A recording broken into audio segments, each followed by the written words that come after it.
Good morning dear student. आज आप लोग की animal husbandry and veterinary science की क्लास नंबर 8 है, जिसमें हम तीसरा लेसन पढ़ेंगे।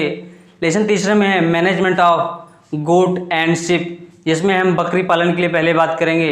बकरी पालन, जैसे बकरी पालन में क्या है देखते हैं। बकरी पालन प्रायः सभी जलवायु में, यानी कि बकरी पालन जो है, बकरी जो है सभी जलवायु में, सभी एटमॉस्फेयर में रह सकती हैं बिना कोई दिक्कत के, बिना कोई परेशानी के। ठीक है, इनमें जो है कम लागत, साधारण आवास, सामान्य रखरखाव तथा पालन पोषण के साथ संभव है। कहने का मतलब है इसको बहुत ज़्यादा पैसों की खर्च नहीं लगता है इसको पालन करने के लिए, इसको रखने के लिए, इसको पालने के लिए जो है ये बहुत सही। इसके लिए मतलब चारागाह की, बहुत बड़े चारागाह की आवश्यकता नहीं है। इसे कहीं भी हम रख सकते हैं, अपने आसपास में इसको अपने रख सकते हैं। और क्या है, सामान्य रखरखाव वही है कि इसको कोई दिक्कत नहीं, साधारण आवास, इसके लिए कोई स्पेशल गौशाला या बकरी के लिए बकरीशाला की ज़रूरत नहीं होती है।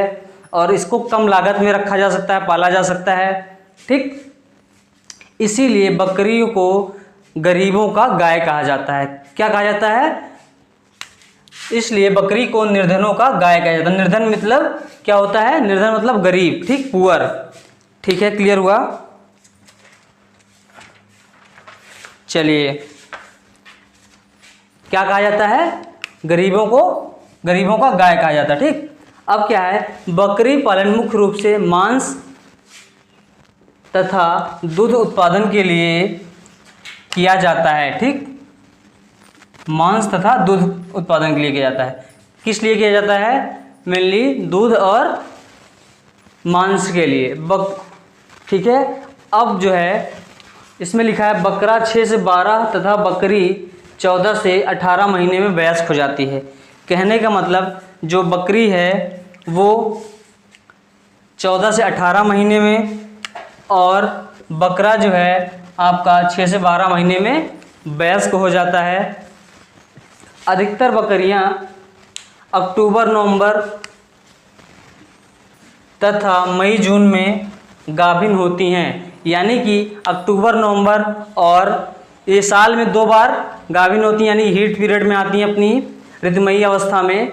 वो पहला है अक्टूबर नवंबर और मई जून में। ठीक है, इसका गर्भकाल कितने होता है, कितने समय बाद बच्चा देती हैं? 142 से 150 दिन में बकरी बच्चा देती हैं। बकरी 2 वर्ष में कम से कम 3 बार ब्याती हैं या बच्चा देती हैं, या बच्चे को जन्म देती हैं। ठीक है, एक ब्यात में कम से कम 1 से 4 बच्चे तक होते हैं। कहने का मतलब ये है बकरी जो है बहुत कम आयु में, यानी बहुत कम उम्र में अब बच्चे को जन्म देने लायक हो जाती है। और ये सबसे ज़्यादा इसका हीट पीरियड टाइम जो है अक्टूबर नवंबर और मई जून में होता है। ये जो है साल में अगर बहुत अच्छा खाना पीना इसका है तो ये साल में 2 बच्चे भी दे सकती हैं। अदरवाइज़ जो है 2 साल में तो 3 बार बच्चे देती ही हैं, और एक बार में ये 2, 3, 4 यानी 4 बच्चे तक देती हैं। एक भी बच्चे देती हैं, 1 से 4 तक बच्चे देती हैं। कहने का मतलब एक बच्चे से लेकर 4 बच्चे तक देती हैं, जैसे इनका खान पान रहेगा उसी हिसाब से। ठीक है, और साल में 2 बार भी बच्चे दे सकती हैं अगर सही से खाना पीना है। लेकिन वहाँ पे क्या होगा, बच्चे कमज़ोर हो जाएंगे और सही से नहीं रहेंगे, इसलिए साल में एक ही बच्चे दें तो ज़्यादा अच्छे हैं। ठीक है, मैं यहाँ पे आपको इम्पोर्टेंट चीज़ें लिखा रहा हूँ, ज़्यादा कुछ फालतू की चीज़ें नहीं, इसी वजह से आपको ऐसे कटपट इसमें मिलेगा। ठीक है, अब आगे है, बकरी ऐसा पशु है जो खराब से खराब और कम से कम चारे पर अपना जीवन निर्वाह कर लेती है। कहने का मतलब है ये जो है कम से कम चीज़ें जो है, कोई भी चीज़ खराब हो या पत्ती जो है खा के अपना जीवन जी लेती है। बकरी हरी घास, कटीली झाड़ियाँ तथा पेड़ पौधों की पत्ती से भी अपना जीवन निर्वाह कर लेती हैं। इसके लिए विशेषकर चारे की बहुत आवश्यकता नहीं होती है। इससे अगर बकरियों को पेड़ पौधों की पत्तियाँ और झाड़ियाँ और क्या है कटीली हरी घास भी इसके लिए पर्याप्त है, इसको खा के रह सकती हैं, अपना जीवन यापन कर सकती हैं। ठीक है, यह चरना खूब पसंद करती हैं। कहने का मतलब है ये चारागाह पे मतलब अपने खूंटे पे नहीं, ये मतलब बाहर जाके घूम के चरना बहुत पसंद करती हैं। दूसरी चीज़, एक चीज़ और ध्यान दीजिएगा, बकरियों को डेली जो है एक ही चारागाह पे नहीं ले जाना चाहिए। जैसे आज हम उस साइड लेके गए हैं, कहीं एक स्पेशल जगह ले गए हैं या फिर कहीं भी ले जा रहे हैं चराने, यानी चारागाह को वही कहते हैं जहाँ पे चराया जाता है। तो एक ही स्थान पर डेली नहीं ले जाया जाता है। एक जगह पर डेली ले जाने से क्या होगा, बकरी बीमार हो जाती है। और ध्यान दीजिएगा, ओस वाली जगह पर यानी ओस की पड़ी बूंदों पर घास जो चराई जाती है, वहाँ पर उसको मतलब बकरी उसके खाने पर क्या होती है, उसके मुंह की बीमारी होती है। लिखा होगा ओस में भीगी घास, यानी भीगी घास चराए जाने पर बकरियों को मुंह की बीमारी हो जाती है। इसलिए ध्यान दीजिएगा कि सुबह के टाइम मैक्सिमम जो है सुबह के टाइम ही घास पे ओस पड़ी रहती है और सुबह सुबह ना चराएंगे तो बकरी को मुंह की बीमारी हो जाएगी। ठीक है। अब क्या है, बकरी का दूध, स्पेशली इसलिए मैंने बकरी के दूध के बारे में लिखवाया है, हेडिंग में डाला है, क्योंकि बकरी का दूध कहते हैं बहुत फ़ायदेमंद होता है, इससे 36 रोग मारे जा सकते हैं। इसीलिए मैंने आपको लिखवा दिया है। बकरी का दूध बहुत ज़्यादा अच्छा क्यों माना जाता है, और ये जो है औषधि के रूप में भी है। देखिए, बकरी का दूध हल्का होने के कारण बच्चों तथा रोगियों के लिए विशेष रूप से लाभप्रद है। ठीक है, किस लिए, क्योंकि बकरी का दूध बहुत हल्का होता है। हल्का यहाँ पे लिखा वर्ड क्यों है, हल्का होने का मतलब सिर्फ इतना है, ये बहुत अच्छा सुपाच्य होता है, बहुत तेज़ी से पच जाता है, इस वजह से हल्का वर्ड है। और इसी वजह से बच्चों तथा रोगियों को लिए बहुत विशेषकर बहुत लाभप्रद होता है, लाभदायक होता है, क्योंकि ये बहुत हल्का होता है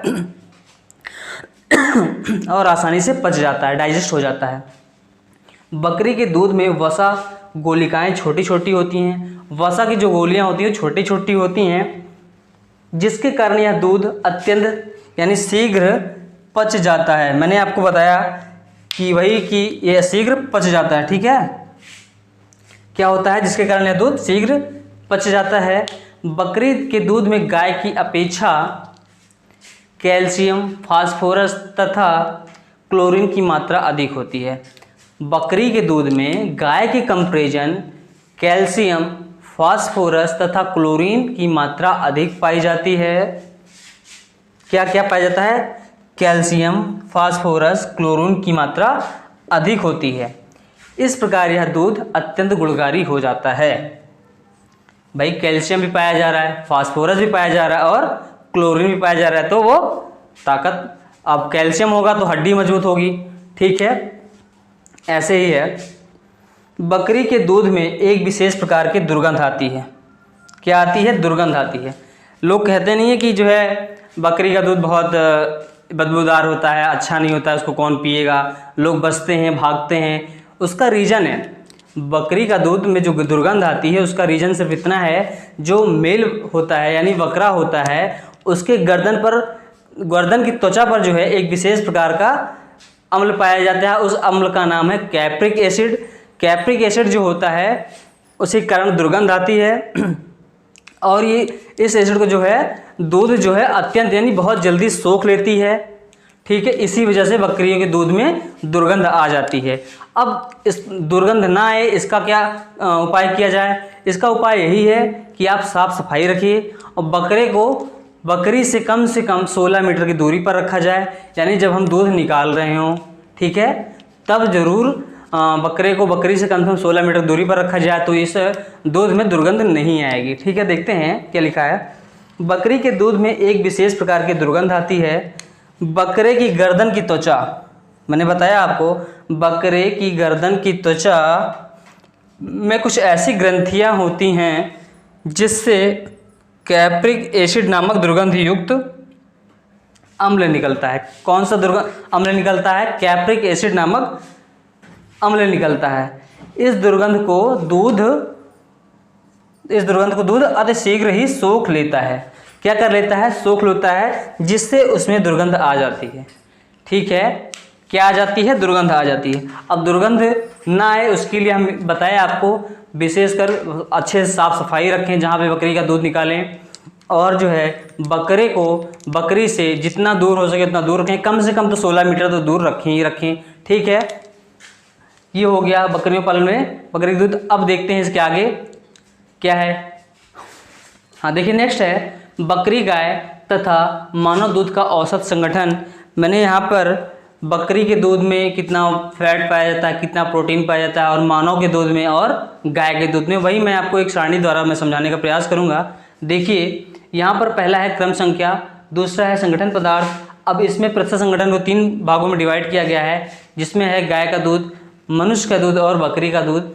अब देखते हैं, सबसे पहला है फैट यानी कि वसा।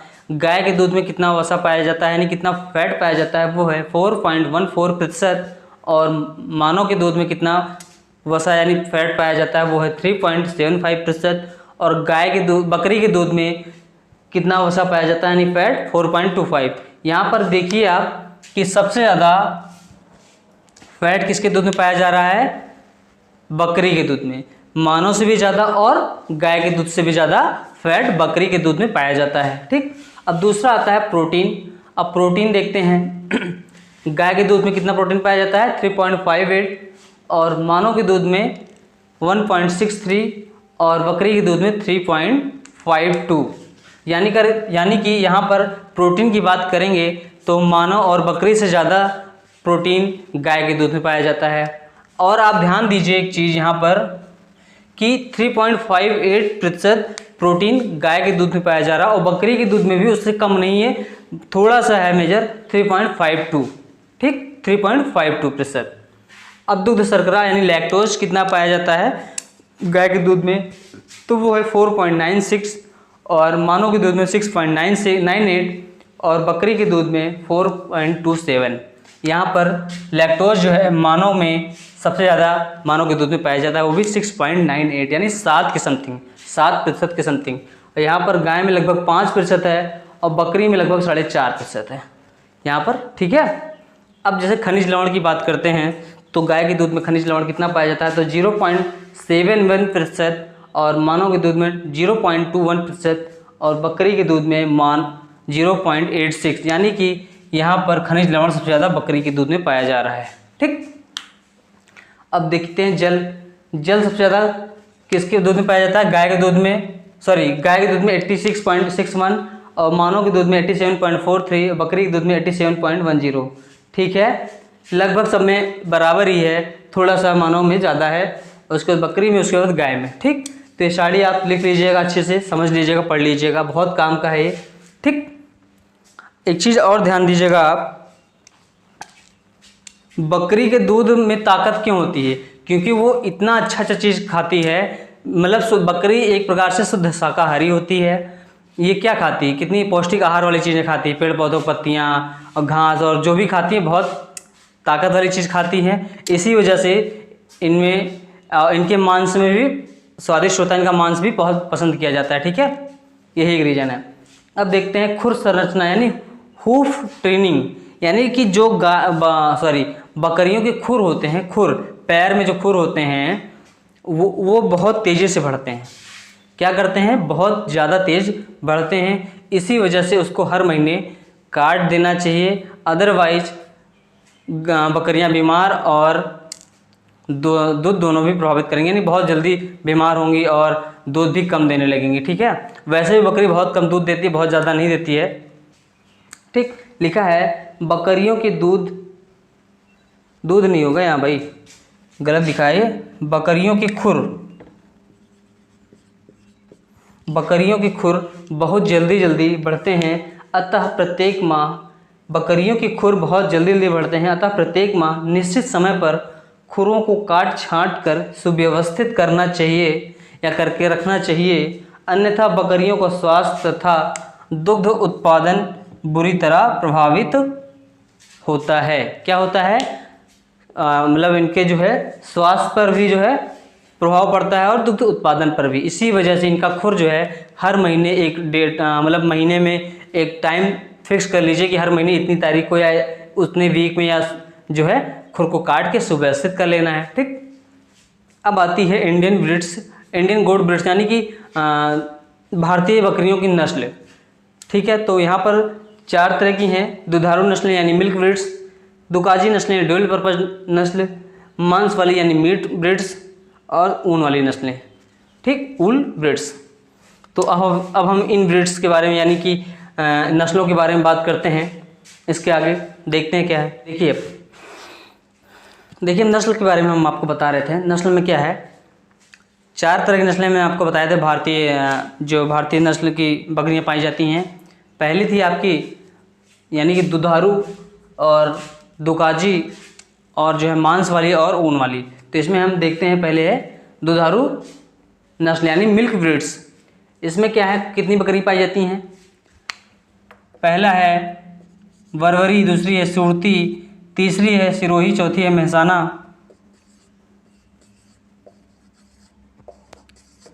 ठीक, अब देखिए ये हो सकता है आपको क्लियर दिखाई ना दे, इस वजह से मैं एक एक वर्ड बोल दूंगा। मेरी वॉइस पे ध्यान दीजिएगा, कहीं कोई समस्या आने वाली नहीं है, ठीक है? क्योंकि पूरा वीडियो देखना पड़ेगा आपको। आप हो सकता है स्क्रीनशॉट लेके काम ना चला पाएँ, ठीक है? क्योंकि बोर्ड है छोटा, और छोटा मतलब बड़ा लिखेंगे तो मैटर कम आएगा और फिर सही नहीं रहेगा, ठीक? देखिए नस्लों का नाम है, मूल स्थान है, विशेषताएं हैं, औसतन दुग्ध उत्पादन है, ठीक? अब पहला है बरबरी। बरबरी में क्या है, कहाँ इसका मूल स्थान है?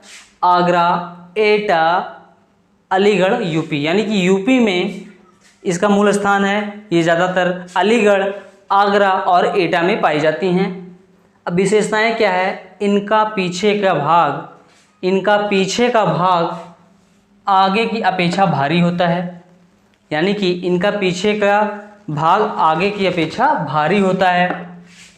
दूसरा है अयन पूर्ण विकसित होता है। इसी में दूसरा है अयन पूर्ण विकसित होता है, किसका? बरबरी का। अयन पूर्ण रूप से विकसित होता है। दूध कितना देती हैं? 450 किलोग्राम एक ब्यात में, यानी प्रति ब्यात, ठीक? अब दूसरा आता है सुरती। ये नस्ल हैं बकरियों की, दुधारू नस्ल में आती है। दूसरा नंबर सुरती, ये गुजरात में पाई जाती है, इसका मूल स्थान है। इसमें है दूसरी बकरियों की अपेक्षा कम चारा खाती हैं, यानी सुरती जो है कम चारा खाती है और दूध कितना देती है? 132.5 किलोग्राम एक ब्यात में। अब सिरोही में क्या है, तीसरा नंबर आता है सिरोही। ये कहाँ पाई जाती है? राजस्थान में। इसमें पहला है मांस एवं दूध के उद्देश्य से पाली जाती हैं, यानी ये मांस और दूध दोनों के लिए पाली जाती हैं, ठीक? अब दूध उत्पादन अपेक्षाकृत कम होता है, इनका दूध कम होता है, लेकिन दुधारू नस्ल में ही आती हैं। 70 किलोग्राम प्रति ब्यात औसतन दूध है इनका। मेहसाना नंबर 4, ये गुजरात में पाई जाती है। ये बहुत अधिक दूध देती है, अयन काफ़ी विकसित होता है और दूध एक ब्यात में 285 से 300 किलोग्राम प्रति ब्यात देती है, ठीक है? सबसे ज़्यादा कौन सी बकरी दूध दे रही है? बरबरी, उसके बाद मेहसाना, ठीक? यहाँ पे औसतन दूध उत्पादन भी दिखाया दिया है। अब आता है ड्यूल पर्पज ब्रीड्स, यानी कि दुकाजी नस्लें, ठीक?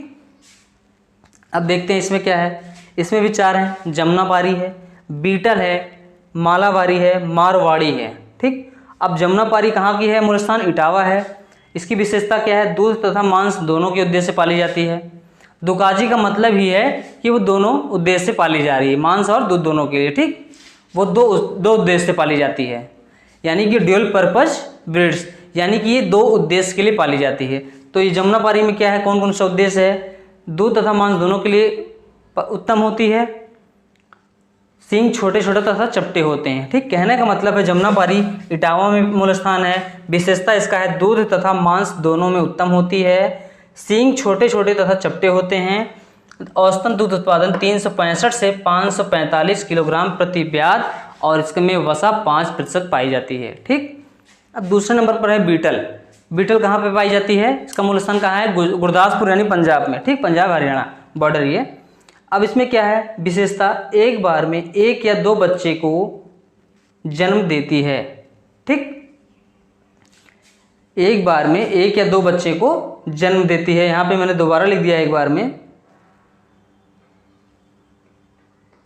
ठीक है? एक बार में 1 या 2 बच्चे को जन्म देती है। दूध कितना देती है? 195 kg प्रति ब्यात, ठीक?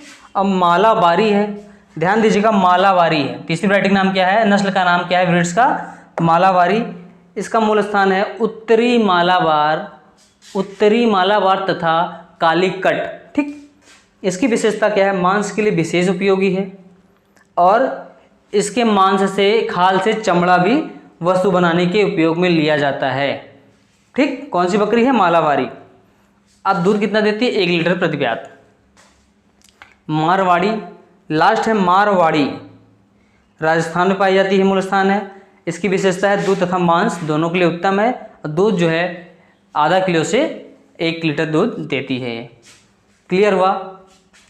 नस्ल में मैंने बताया आपको मिल्क ब्रीड्स यानी दुधारू नस्ल और दुकाजू नस्लें, 2 नस्ल बता दिए।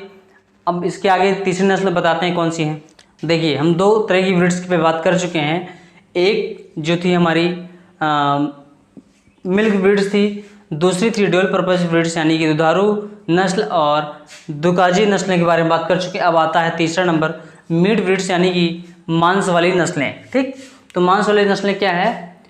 पहली नस्ल का नाम है ब्लैक बंगाल, जो मूल स्थान है झारखंड, असम, बंगाल, और विशेषताएं हैं एक बार में 4 बच्चे को जन्म देती हैं। ब्लैक बंगाल एक बार में, यानी ब्लैक बंगाल नस्ल की बकरी जो है एक बार में 4 बच्चे को जन्म देती है और मांस उत्पादन में बहुत उपयोगी है। ठीक, और दूध कितना देती है? 15 से 20 किलोग्राम प्रति ब्यात।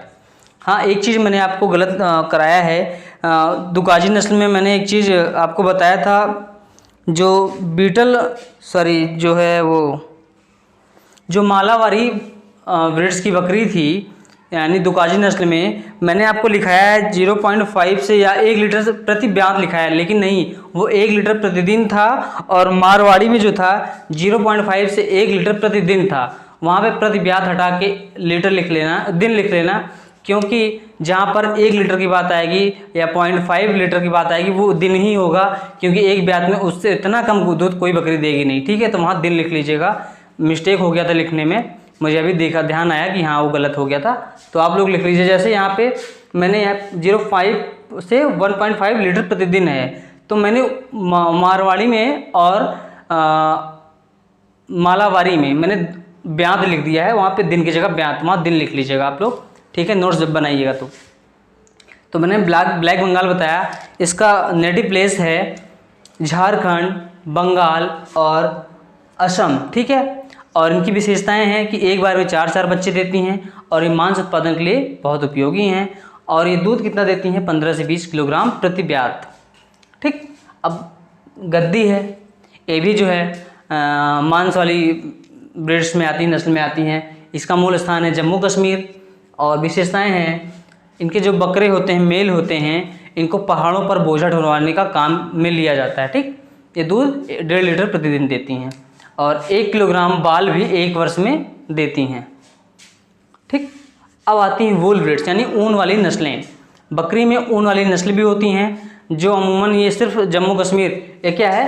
कश्मीरी पश्मीना नाम से हम जानते हैं वूल ब्रीड्स में, और इसका मूल स्थान जम्मू कश्मीर है। लेकिन ये जम्मू कश्मीर में पाली नहीं जाती, रहती नहीं कभी भी। ये जो है हिमालय पर्वत और पहाड़ियों पर पाली जाती हैं। जम्मू कश्मीर नाम जरूर दिया गया है, लेकिन ये वहाँ नहीं पाली जाती। ये जो है हिमालय पर ऊंची जो पर्वत पहाड़ियाँ हैं वहीं पर पाली जाती है। ठीक है, और पश्मीना से क्या बनाया था? कश्मीरी शॉल, आप जानते ही हैं, पश्मीना का बहुत फेमस है ये। और ये दूध जो है 0.5 से 1.5 लीटर प्रतिदिन देती हैं। ठीक, अब कुछ विदेशी नस्लें भी हैं। मैंने भारतीय नस्ल यानी इंडियन ब्रीड्स के बारे में बात कर ली, वो 4 प्रकार की थी, और 4 प्रकार में कौन सी थी? मिल्क ब्रीड्स और ड्यूल पर्पज ब्रीड्स और मीट ब्रीड्स और ऊल ब्रीड्स।